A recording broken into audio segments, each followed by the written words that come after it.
The cafe was quiet in the late evening, long after the last customer had left. Only the faint hum of the refrigerator and the occasional creak of the old wooden floor filled the silence.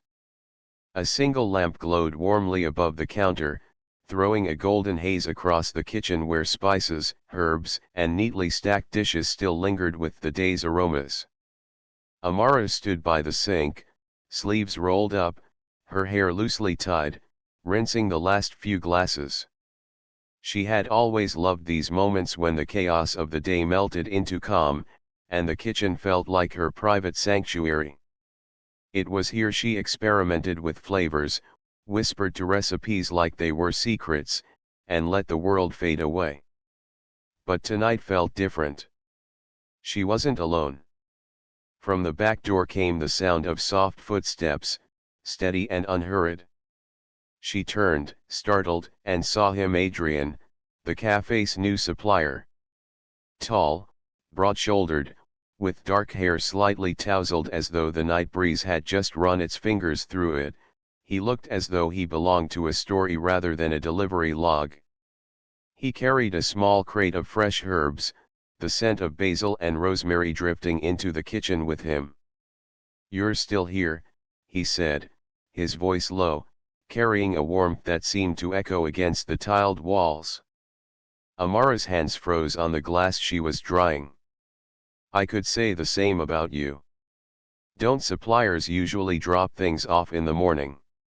He set the crate down gently, his movements unhurried, almost deliberate. "Usually. But I thought I'd take the chance to see the kitchen when it's quiet."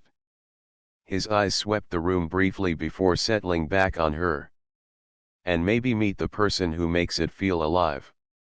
The words shouldn't have carried weight, but the way he said them, slow and certain, made the air thicken between them. Amara felt heat crawl up her neck, though she masked it with a small laugh. "Flattery doesn't get you free coffee."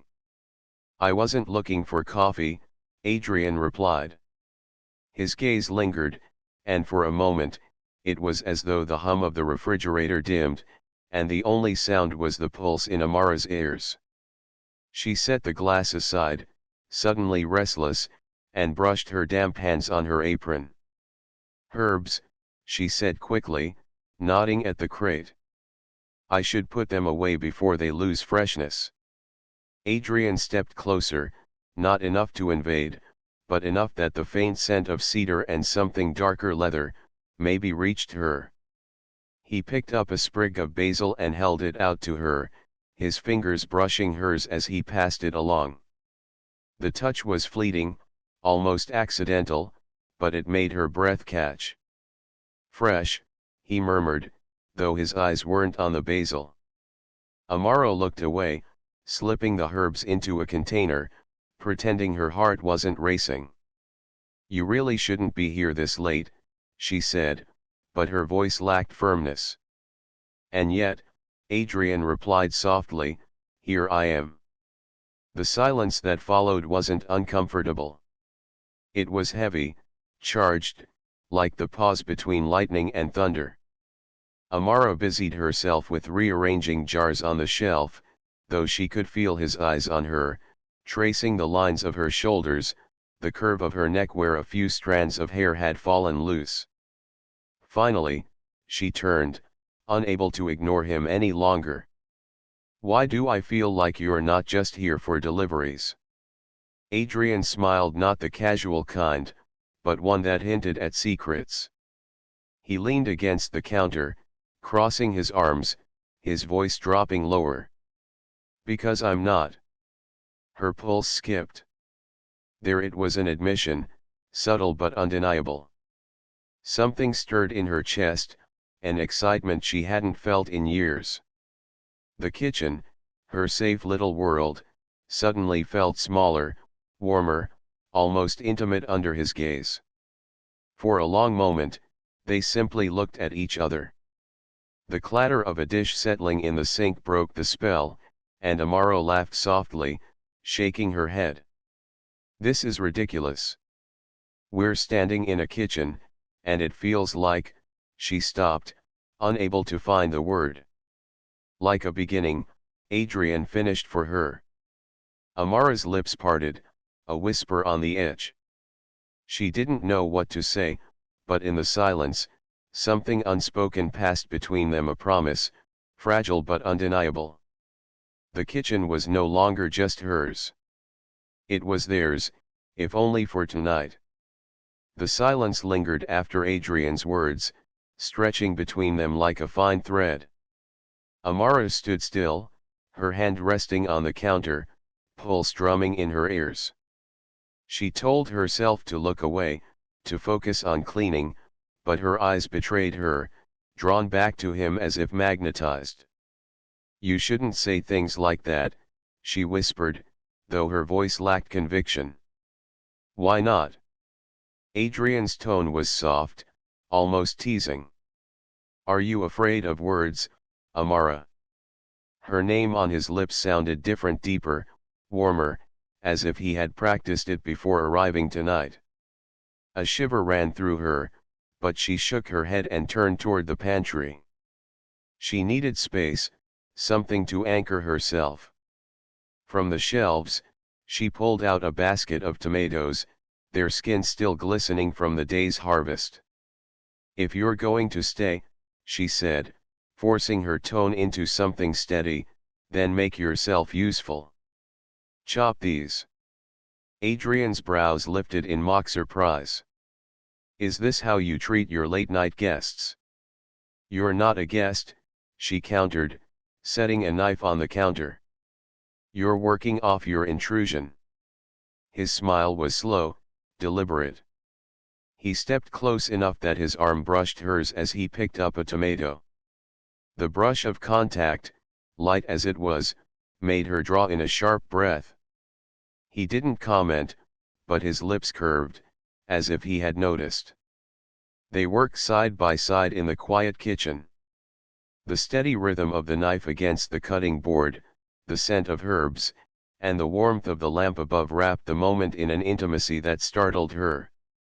Normally, cooking was solitary for Amara, a ritual of focus and precision. But with Adrian there, every slice, every sprinkle of salt, felt like a conversation without words. "You're good with your hands," she remarked, watching him dice with surprising skill. He glanced at her, his eyes catching the light. "You notice that?" The comment lingered in the air, heavier than it should have been. Amara looked away quickly, tossing the chopped tomatoes into a pan. The sizzle filled the silence, but not enough to drown out the tension. She reached for the basil, only to find Adrian's hand reaching at the same time. Their fingers collided, lingered, and neither of them pulled back. Amara's breath caught. His hand was warm, strong, holding hers for just a second too long before she withdrew, clutching the sprig of basil as if it were a shield. Adrian leaned closer, his voice dropping. "Tell me, Amara. Do you always get this flustered in your kitchen?"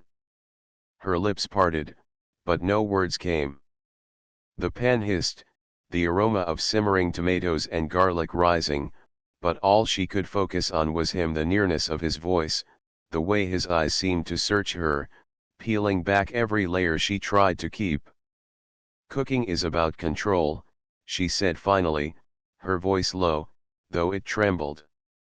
"About balance, precision. Nothing more." Adrian reached past her, his arm brushing against her side, and stirred the pan. The move was casual, yet far too close, his presence wrapping around her like heat from the stove. And what if control isn't what makes something taste alive? She swallowed hard, her throat suddenly dry. He was right there, close enough that she could feel the warmth radiating from him, close enough that the faintest tilt of her head would bring their lips within reach. The thought made her dizzy. Amara stepped back, needing space, but her hip bumped into the counter. "Trapped." She lifted her chin, feigning calm. "You talk too much for a supplier." Adrian chuckled, the sound low, vibrating in the air between them. And you feel too much for someone who claims not to notice. Her pulse raced. She wanted to push him away, to reclaim her kitchen, her order. But instead, she found herself reaching for a spoon, dipping it into the simmering sauce, and holding it out to him. "Here," she said softly. "Taste." Adrian leaned forward, lips brushing the edge of the spoon, and when he closed his eyes to savor the flavor, something inside her cracked. The sight was intimate in a way that startled her, as if he wasn't tasting sauce but tasting a secret she hadn't meant to give away. He opened his eyes slowly, his gaze locking onto hers. "Perfect," he murmured. "But then, I expected nothing less." Her breath hitched. The kitchen felt too warm, too close. She turned away, pretending to fuss with the spices, but her hands trembled. Behind her, Adrian's voice came, softer this time, almost like a whisper meant only for her. "Tell me, Amara, what are you really afraid of?" The question hung in the air, thick and heavy, a promise of what was yet to come. The question lingered between them, pressing against Amara's chest like the steam rising from the stove. "What are you really afraid of?" She didn't answer, couldn't. Instead, she busied herself with the sauce, stirring faster than necessary, her hand betraying the tremor she tried to hide. Adrian didn't press, though. He only watched her, leaning against the counter, a faint smile tugging at his lips as though he already knew the answer she refused to speak. "I think it needs something more," he said finally, nodding toward the pen. Amara seized the distraction. "More?" She lifted a brow, grateful for the turn. "It's balanced as it is." "Maybe balanced," he conceded. "But sometimes balance isn't enough. Sometimes you need fire." His words weren't about cooking, she knew it, and he knew she knew. Yet he reached for a jar of chili flakes on the shelf, his hand brushing hers as he took it down. The brief touch burned hotter than any spice. Adrian sprinkled a pinch into the pan, the scarlet flecks swirling into the sauce. The air filled with a sharper scent, heat rising. "See," he said, offering the spoon again. "Taste." Amara hesitated. His gaze was steady, daring her. Slowly, she leaned forward, lips brushing the spoon as he held it. The flavor burst across her tongue, rich, bold, with a sharp edge that lingered. "Well?" he asked, his voice low, almost coaxing. She swallowed, her lips tingling. "It's hotter." Adrian's smile deepened. "Good." Something in his tone made her pulse race. She turned quickly, reaching for the cutting board, but the knife slipped from her hand, clattering against the counter. She cursed under her breath. Adrian chuckled softly.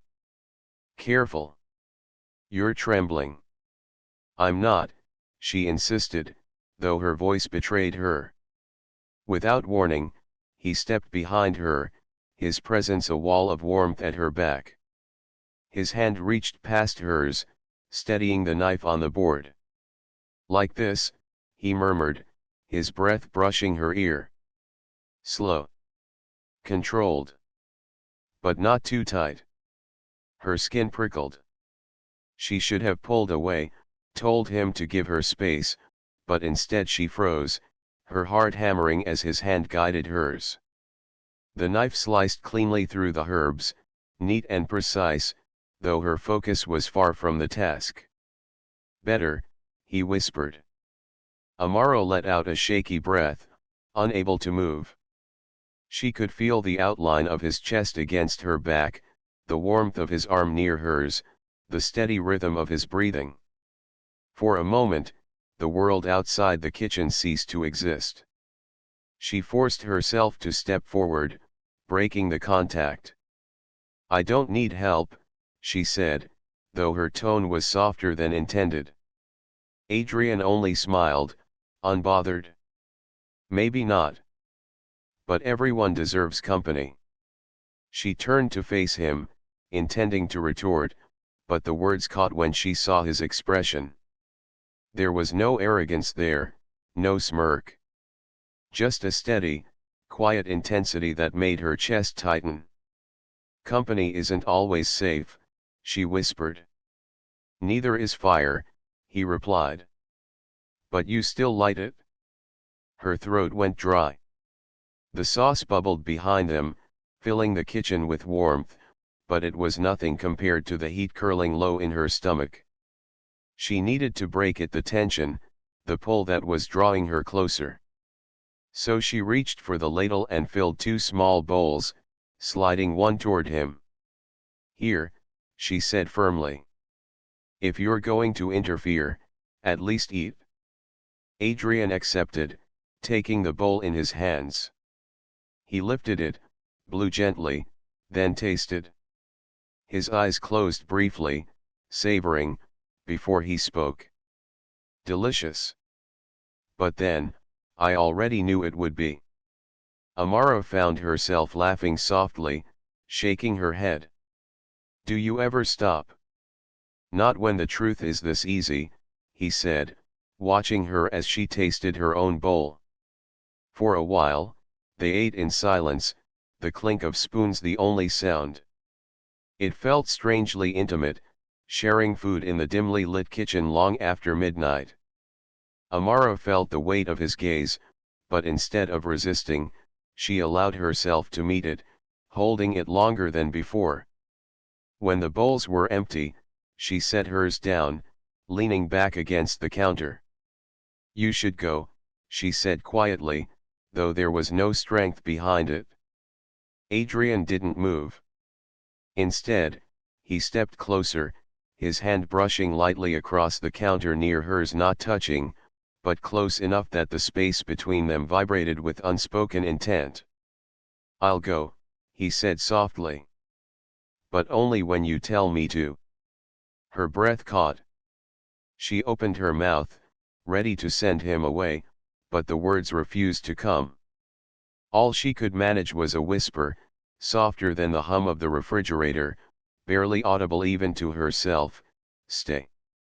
The single word cracked the night wide open, and she knew there would be no going back.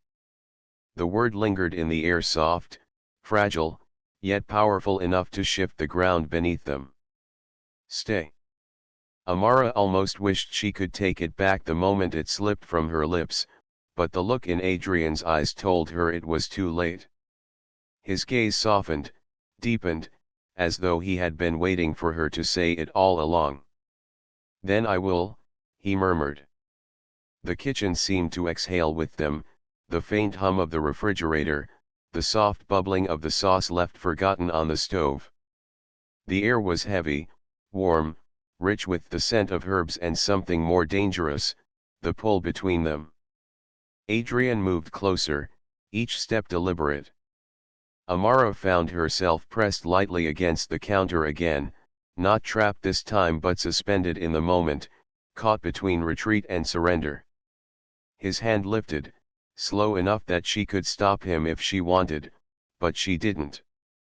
He brushed a stray strand of hair from her cheek, his fingertips grazing her skin, and the touch sent a tremor racing through her. "You look like you're waiting for something," he whispered.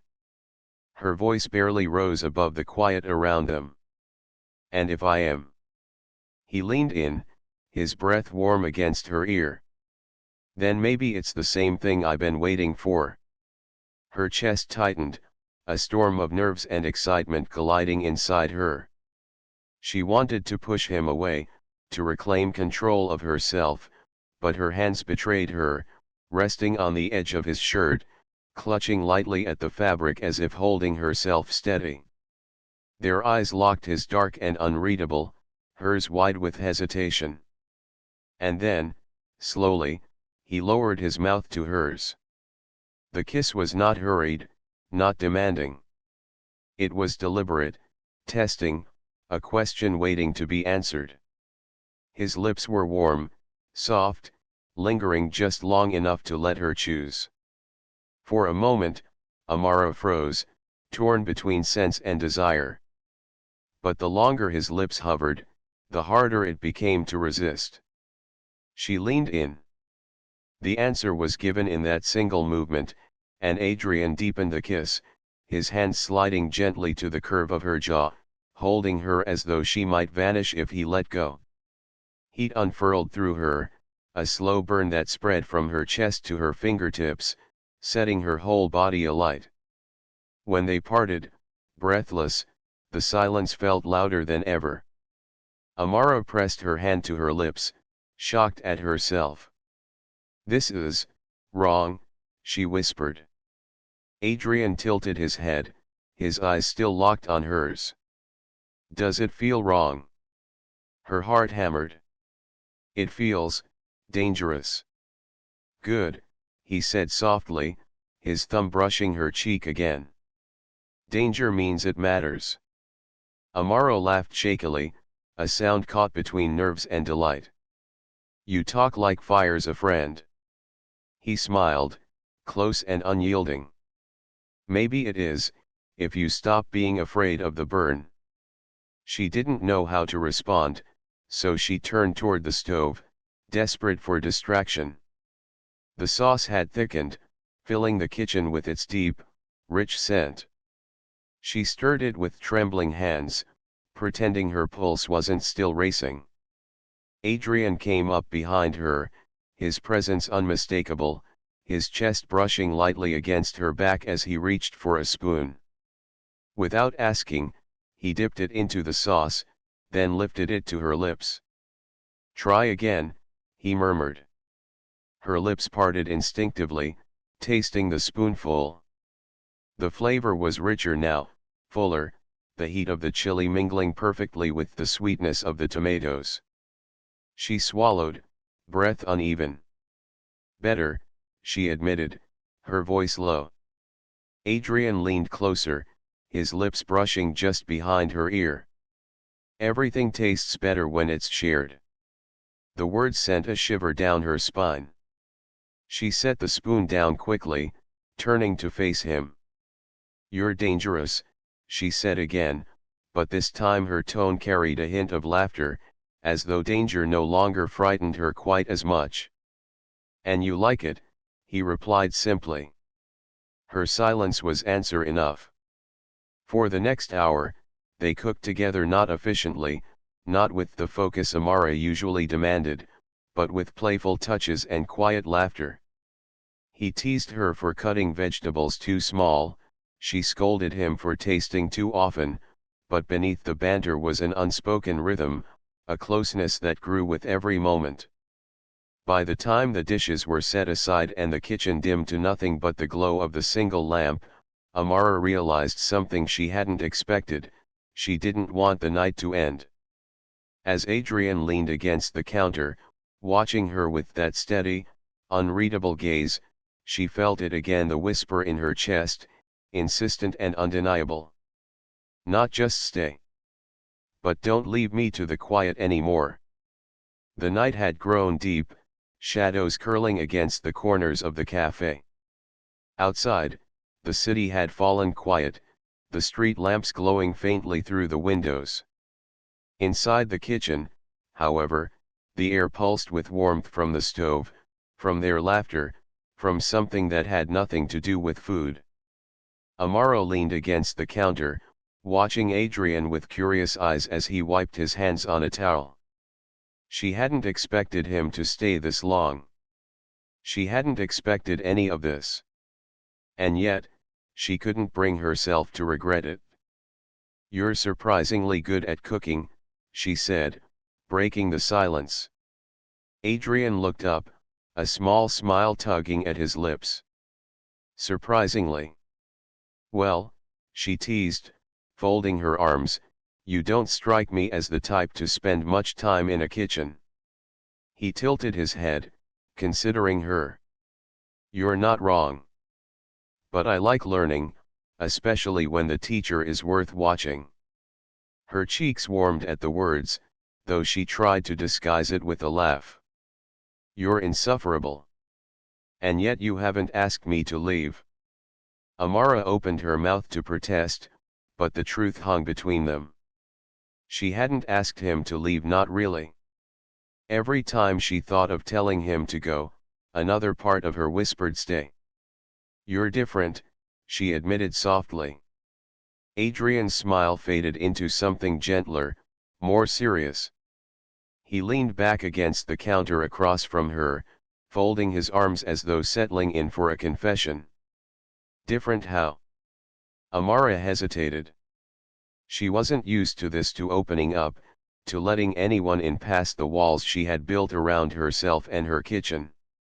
But something about the quiet, about the way Adrian looked at her as though nothing else existed, made it easier to let words slip. You don't just come and go, she said finally. Most people in my life do. Customers, staff, suppliers, they all pass through. But you, she trailed off, unsure of how to finish. Adrian's eyes held hers, steady and unreadable. But I would. Her breath caught. You make it hard to keep the silence. For a long moment, neither of them spoke. The only sound was the faint bubbling from the pan they'd forgotten on the stove. Then Adrian stepped forward, closing the distance between them until he stood just in front of her. Maybe the silence isn't meant to be kept, he whispered. His hand lifted, fingers brushing lightly along her arm. Amara shivered, her heart beating hard against her ribs. She wanted to step back, to shield herself, but instead she found herself leaning into the touch, her breath faltering. You don't know me, she whispered, though even she could hear the weakness in the protest. Then tell me, Adrian said. Tell me what you want me to know. The question struck deeper than she expected. No one had asked her that before, not like this. She swallowed, staring at the floor, her voice low. I built this kitchen because it was the only place I could control. Everything else in my life felt scattered. Here, I make the rules. Here, I can't be touched. Adrian's hand slid to hers, fingers brushing her palm. And now? Her throat tightened.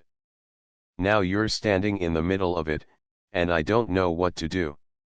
Adrian's hand closed gently over hers, steady and warm. Maybe you don't have to know. Maybe you just have to feel. The words sank into her, heavy and dangerous.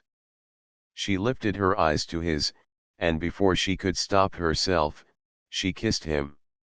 This kiss was different from the first, hungrier, more certain.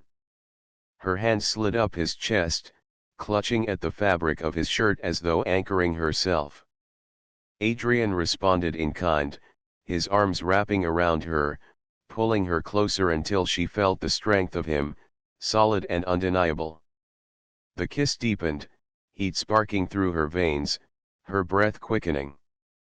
For a moment, she let go of control, of rules, of everything but the fire burning between them. When they finally broke apart, Amara pressed her forehead against his chest, her breath ragged. This is dangerous, she whispered again. Adrian held her close, his lips brushing the top of her hair. Then let's be dangerous together. The words, soft as they were, sent another shiver through her.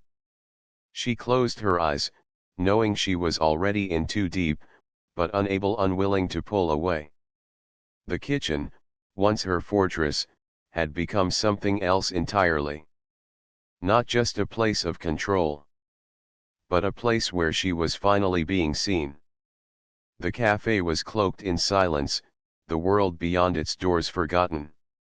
Only the glow of the single lamp above the counter lit the kitchen, wrapping the space in a golden warmth that flickered against their faces. Adrian still held her, her forehead resting against his chest, her hands pressed lightly to him as if she feared what would happen if she let go. She could hear the steady rhythm of his heart, feel the rise and fall of his breathing, and it calmed her even as it ignited something wild beneath her skin. "I don't do this," Amara whispered, her voice trembling. "I don't let people in." Adrian's hand slid gently along her back, anchoring her. "Then why me?" Her throat tightened. She didn't know how to answer. Why him? Why now? She had spent years building walls around herself, turning her kitchen into a fortress where no one could touch her. And yet, here he was, dismantling them one by one with nothing more than patience, heat, and quiet words. "Because you didn't ask for a piece of the kitchen," she said softly. "You asked for a piece of me." Adrian leaned back just enough to look at her, his eyes dark and searching. "And if I want all of you?" The question struck deep, and Amara's breath faltered. She tried to speak, but no words came. Instead, she pressed her lips to his again, answering with the only language that made sense in that moment. This kiss was fierce, unrestrained, a storm breaking free after years of silence. Adrian responded with equal intensity, his hands sliding to her waist, pulling her against him until there was no space left between them. The counter pressed into her back, but she barely noticed. All she could feel was the fire rushing through her veins, the heat of his mouth on hers, the way his touch unraveled her carefully held control. When they finally parted, both breathless, Amara's eyes burned with something she couldn't hide. "You're undoing me," she whispered. Adrian's thumb brushed her lower lip, his voice low and steady. "Maybe you were never meant to be held together this tightly." Her laugh was soft, shaky. "You sound too sure." "I am," he said simply. She didn't know whether to fear or crave his certainty, but either way, she couldn't resist it. He reached past her, grabbing the wooden spoon from the counter, dipping it into the sauce they had nearly forgotten. He brought it up between them, offering it with a mischievous smile. "Taste again." Amara laughed despite herself, leaning forward to let the spoon touch her lips. The flavor had deepened, richer and bolder than before. "Perfect," she admitted. Adrian leaned closer, his breath brushing her cheek. "So are you." Her heart stumbled at the words. She set the spoon down quickly, as though it burned her. "Don't say things like that." "Why not?" "Because I might believe you." Adrian cupped her face gently, turning her to meet his eyes. "That's the point."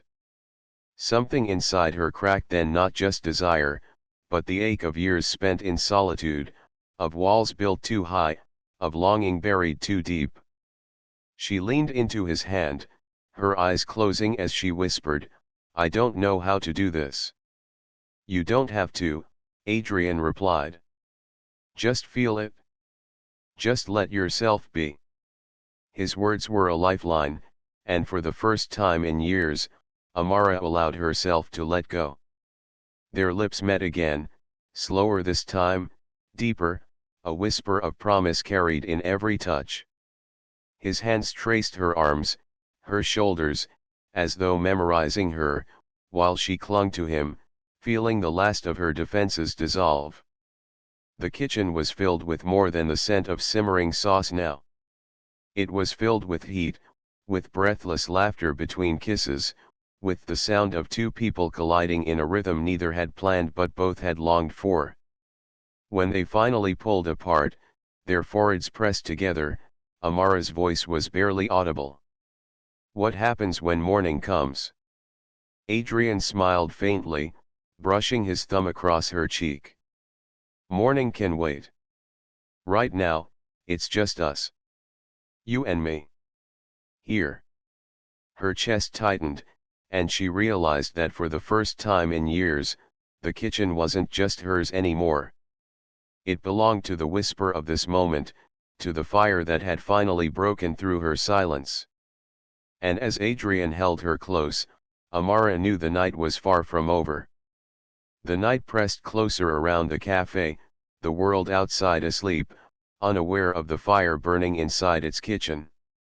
The lamp above the counter cast long, soft shadows across the room, wrapping everything in a golden haze. Amara stood in the center of it all, her breath shallow, her skin tingling with every trace of Adrian's touch. She could still feel the press of his lips, the weight of his certainty. She had told herself not to fall, not to risk it, but with him standing this close, her resolve was gone. "You should go," she whispered, though the words trembled with doubt. Adrian tilted his head, studying her. "Do you want me to?" Her silence betrayed her. She looked away, biting her lip, but Adrian gently tipped her chin back toward him. His gaze was steady, unwavering, the kind that stripped her bare. "No," she admitted softly. A slow smile touched his lips, but it wasn't smug. It was warm, filled with something that made her chest ache. "Then I'll stay." His hand slid along her jaw, down her neck, tracing the path to her shoulder.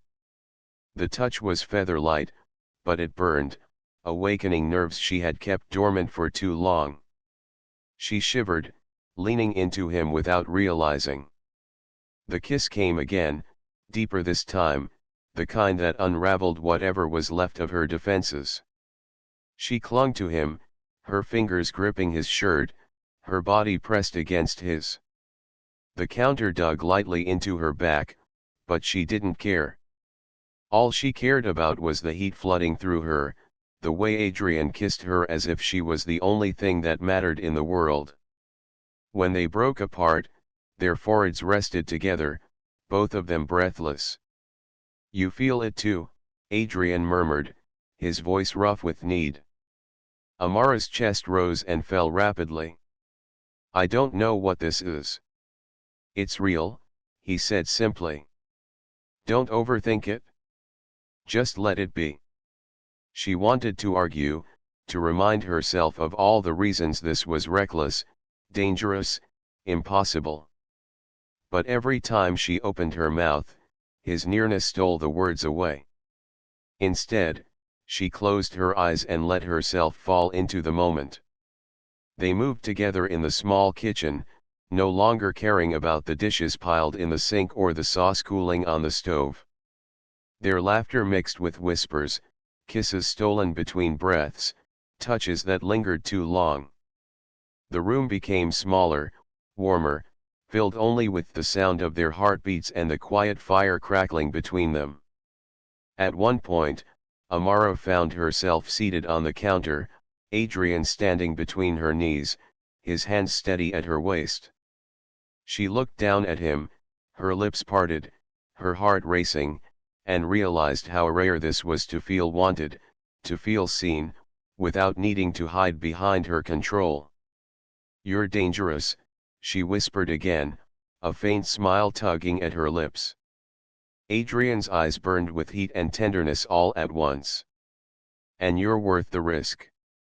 The words undid her. She pulled him closer, her mouth finding his again, the kiss hungry, desperate, filled with everything they hadn't said aloud.